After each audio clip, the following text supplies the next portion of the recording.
श्रीमद् भागवत महापुराण एक ऐसा ग्रंथ है जो मनुष्य को परमात्मा का परम सत्य प्रेम और भक्ति की ओर मोड़ सकता है। यह कोई साधारण ग्रंथ नहीं है, यह वेदों का सार है। ज्ञान, भक्ति और वैराग्य का त्रिवेणी संगम है। वामन भगवान और दानवीर राजा बलि का यह प्रसंग धर्म, दान और भक्ति की अद्भुत सीख देता है। ओम नमो भगवते वासुदेवाय नमः। श्री गणेशाय नमः। श्रीमद् भागवत महापुराण अष्टम स्कंद अध्याय 19वां।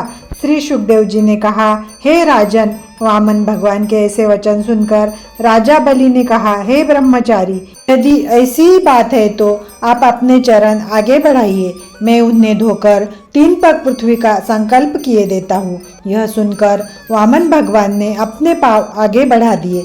तब राजा बलि ने उन्हें धोकर उस जल को अपने मस्तक तथा आँखों से लगाया।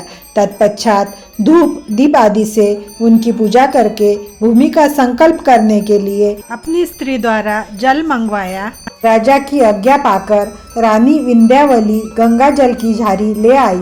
जब राजा बलि 3 पग पृथ्वी का दान देने के लिए संकल्प करने को उद्यत हुआ, तभी शुक्राचार्य ने अपने ज्ञान द्वारा वामन भगवान को पहचान लिया।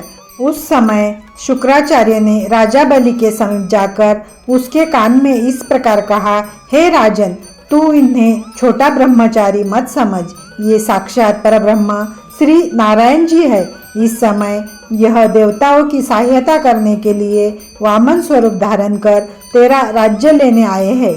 यह तुझसे 3 पग पृथ्वी का दान लेने के बहाने तीनों लोकों का राज्य लेकर देवताओं को सौंप देंगे। तू इनके छल में मत आना। यदि तू यह कहे कि मैं इन्हें 3 पग पृथ्वी देने के लिए कह चुका हूँ, तो उसका उत्तर यह है कि राजा के पास जो कुछ पृथ्वी अथवा धन हो, उसके 5 भाग होने चाहिए। इनमें पहला भाग धर्म के लिए, दूसरा भाग यश के लिए, तीसरा भाग अपनी स्वयं की आवश्यकता के लिए, चौथा भाग स्त्री तथा पुत्रों के लिए एवं 5वां भाग सेवकों का होता है। अंतएव तुझे अपने राज्य और धन के केवल 5वें भाग में से दान करना उचित है। तू यही बात वामन जी से कह दे, अन्यथा ये अपने 2 ही पग में 14 भुवनों को नाप लेंगे। उस स्थिति में तू तीसरे पग की भूमि नहीं दे सकेगा। जिस अवसर पर अपना धन जा रहा हो अथवा किसी गो ब्राह्मण की भलाई हो रही हो, उस समय झूठ बोलना अधर्म नहीं माना जाता। इसलिए तू अपने वचन से फिर जा, इसमें तुझे कोई पाप नहीं होगा। हे परीक्षित, शुक्राचार्य जी के ऐसे वचन सुनकर राजा बलि ने अपने मन में 4 घड़ी तक विचार करके यह निश्चय किया कि यद्यपि शुक्राचार्य जी का कहना न मानना मेरे लिए हितकर नहीं है, फिर भी ब्राह्मण को वचन देकर उससे लौट जाना अत्यंत निषेध ठहरेगा। ब्रह्मा जी द्वारा अनेक वरदान प्राप्त मेरे परदादा हिरण्यकश्यपु को मारकर जिन श्री नारायण जी ने राज्य छीन लिया था, वे ही त्रिलोकीनाथ आज मेरे घर आकर भिखारी के समान मुझसे 3 पग पृथ्वी का दान मांग रहे हैं। ऐसी स्थिति में मुझे अपना राज्य, धन, प्राण आदि सर्वस्व इनके ऊपर न्यौछावर कर देना चाहिए। यदि मैं शुक्राचार्य जी की बात मानकर अपना वचन त्याग दूं, तो भी इनमें इतनी सामर्थ्य है कि ये मुझे मारकर मेरा संपूर्ण राज्य छीन लेंगे। मुझे यह भी जान लेना चाहिए कि जो श्री नारायण जी की इच्छा होती है, उसमें तिल भर भी घटबढ़ नहीं हो सकती। अंततः मुझे अपने वचन से न फिरकर इन्हें 3 पग पृथ्वी का दान अवश्य दे देना चाहिए। इति श्रीमद् भागवत महापुराण अष्टम स्कंद अध्याय 19वां समाप्त। श्री गणेशाय नमः। अध्याय 20वां। श्री सुखदेव जी बोले, हे राजन, इस प्रकार विचार करने के उपरांत राजा बलि ने शुक्राचार्य जी से कहा, हे गुरु, आप जो यह कहते हैं कि इस ब्राह्मण को पृथ्वी का दान मत दो, सो ब्राह्मण से झूठ बोलने का पाप बहुत बड़ा होता है। यह राज्य, धन तथा संसारी सुख सदैव स्थिर नहीं रहता है। अंतएव मैं इसके लिए झूठ क्यों बोलूं? झूठ बोलने से मुझे नरक का दुख भोगना पड़ेगा। यह राज सिंहासन मेरे साथ नहीं जाएगा, इसलिए मैं अपने दिए हुए वचन से लौटने को तैयार नहीं हूँ। मेरा यह राज्य रहे अथवा चला जाए, इसकी मुझे कोई चिंता नहीं है। मेरे पर पितामह हिरण्यकश्यपु तथा पितामह भक्तराज प्रहलाद तीनों लोकों के स्वामी थे। सभी देवता उनकी आज्ञा का पालन करते थे, परंतु वे भी संसार में स्थिर नहीं रहे। उनका राज्य भी चला गया। मेरे पिता विरोचन भी राज्य तथा धन को छोड़कर मृत्यु को प्राप्त हो गए। इसी प्रकार एक न एक दिन मैं भी इस राज्य तथा धन को छोड़कर मर जाऊंगा। यह समझकर भी मैं झूठ क्यों बोलूं? आप मुझे इस ब्राह्मण को पृथ्वी देने से मना न करें। जो प्राणी शुभ कर्म करते हैं उनका नाम सदा अमर रहता है। यह शरीर नित्य नहीं है। देखिए, मुनिराज दधीची ने इंद्रादि देवताओं के कार्य के लिए अपने शरीर की हड्डी का दान कर दिया था। राजा शिवी ने अपने शरीर का मांस काटकर कबूतर के प्राण बचाए थे।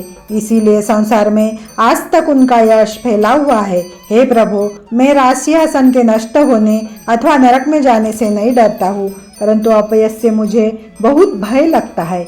यदि मैं इन्हें दान न दूं तो संसारी लोग सदा यह कहते रहेंगे कि राजा बलि ने वामन जी को दान देने का वचन दिया था, परंतु लोभ के वशीभूत होकर उसे छोड़ दिया। हे शुक्राचार्य जी, गृहस्थ प्राणी का यह धर्म है कि जो ब्रह्मचारी, वानप्रस्थ अथवा सन्यासी उसके द्वार पर आवे उसे वह कभी विमुख न लौटने दे, कुछ देकर अवश्य प्रसन्न कर दे। इसलिए आप वही उपाय कीजिए जिससे मेरा गृहस्थ धर्म बना रहे। आप जो यह कहते हैं कि ये श्री नारायण जी है, तो इस संबंध में मेरा यह कहना है कि जिन त्रिलोकीनाथ को प्रसन्न करने के लिए संसार में यज्ञ, तप, दान, हवन आदि कर्म किए जाते हैं, वे ही जब मेरे द्वार पर भिखारी बनकर 3 पग पृथ्वी का दान मांगने आए हैं, तो मैं उन्हें दान देकर संतुष्ट क्यों न करूं? उनको दान देकर आशीर्वाद लेना तथा उनके ऊपर अपने प्राण तक न्यौछावर कर देना भी मुझे श्रेष्ठ लग रहा है। यदि ये मेरा राज्य लेकर देवताओं को दे देंगे तो भी मेरा यश महाप्रलय पर्यंत स्थिर बना रहेगा। जब ये लक्ष्मी के पति, इस शरीर के स्वामी तथा तीनों लोकों के उत्पन्नकर्ता मुझसे दान मांग रहे हैं, तो इन्हें प्रसन्नता पूर्वक दान देकर इनके हाथ को नीचा करना चाहिए। लालची मनुष्य को नरक में जाना पड़ता है, इसलिए मैं इस समय आपकी आज्ञा न मानकर इन्हें दान अवश्य दूंगा। हे परीक्षित, जब शुक्राचार्य जी ने यह देखा कि राजा बलि उनका कहना नहीं मान रहे हैं, तब उन्होंने क्रुद्ध होकर राजा बलि को यह शाप दे दिया कि तेरा राज्य एवं धन दोनों नष्ट हो जाए। परंतु राजा बलि ने उस शाप का कोई भय नहीं माना। तदनंतर उसने बड़ी प्रसन्नता पूर्वक संकल्प करके वामन भगवान से इस प्रकार कहा, हे त्रिलोकीनाथ, आप 3 पग पृथ्वी नाप ले। यह सुनकर श्री वामन भगवान ने स्वस्ति कहकर अपना ऐसा विराट स्वरूप धारण किया कि 7 लोक उनकी कमर के नीचे तथा 7 लोक कमर के ऊपर हो गए। उस स्वरूप में संपूर्ण ब्रह्मांड, देवता, दैत्य, मनुष्य, पर्वत, समुद्र, नदी, वन, आकाश, पाताल आदि तीनों लोकों की वस्तुएं दिखाई देने लगी। उस समय शंख, चक्र, गदा, पद्य ये चारों उनके शस्त्र तथा गरुड़ जी, नंद एवं सुनंद आदि 16 पार्षद अपना अपना रूप धारण कर रत्न जड़ित मुकुट एवं कुंडल आदि पहने हुए वहां प्रकट हो गए। तभी जामवंत नामक ऋषि ने प्रभु के उस विराट स्वरूप की 21 परिक्रमा करके श्री हरि का उच्च स्वर से जय जयकार किया।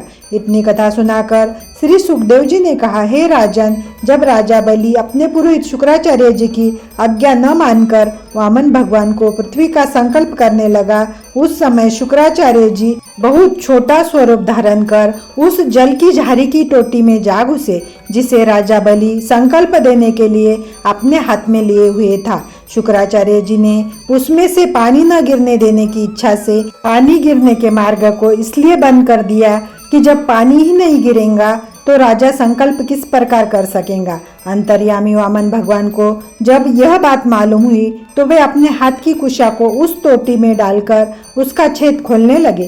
कुशा की नोक लगने से जिस समय शुक्राचार्य की एक आंख फूट गई, उस समय वे काने होकर टोटी से बाहर निकलकर भाग गए। हे परीक्षित, जो लोग किसी को दान देने अथवा शुभ कर्म करने में रोड़ा अटकाते हैं, उनकी ऐसी ही गति होती है। शुक्राचार्य की एक आंख फोड़ देने का दूसरा कारण यह भी समझना चाहिए कि श्री नारायण जी ने मनुष्य को 2 आंखें इसलिए दी है कि वह एक से तो संसारी सुख को देखे और दूसरे से अपने परलोक के भले बुरे को देखता रहे।